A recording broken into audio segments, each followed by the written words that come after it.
विराट स्वरूप का भी जो आप चर्चा कर रहे थे श्लोक संख्या 55 में, उसमें प्रभुपाद जी ने कहा जो कृष्ण विरोधी हैं उनसे संबंध तोड़ लो। और उसके बाद उसी परपट में आगे लिखते हैं कि जो आप अपने पड़ोसी भी हैं उनको भी कृष्ण भावना अमृत का प्रचार करो, उनको कृष्ण के बारे में बताओ।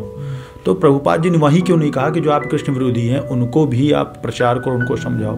दोनों बातें मुझे यहाँ कंट्राडिक्शन लग रही थी प्रभु जी। प्रभु जी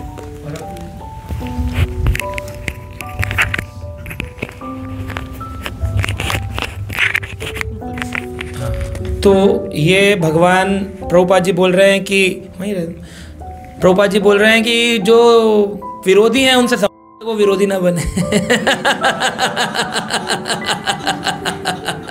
उसको ज्ञान दो जब तक वो विरोधी ना बने। अगर विरोधी बन जाए तो तोड़ लो संबंध, फिर बात मत करो उससे, छोड़ो।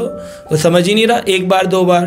तो प्रीचिंग कैसे होनी चाहिए? प्रीचिंग का मतलब है फ्राइंग पैन नहीं बनाना चाहिए। फ्राइंग पैन में उबाल उबाल के जला डालते हैं किसी किसी चीज़ को, तो उसको कहते हैं फ्राइंग पिचिंग। फ्राइंग यानी कि जला डाला सामने वाले को, इतना बोला, अरे जा तेरे बहुत देखे कृष्ण चरण में, ये प्रीचिंग का तरीका नहीं है।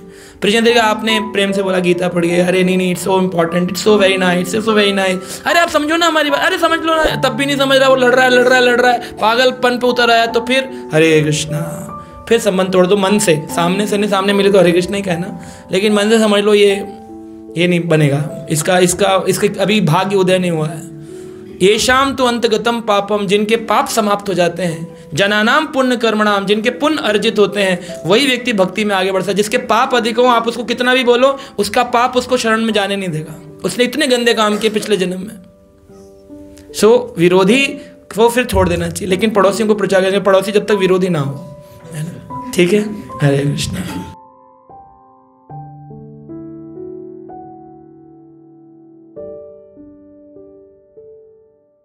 Subscribe now and press the bell icon. Never miss an update.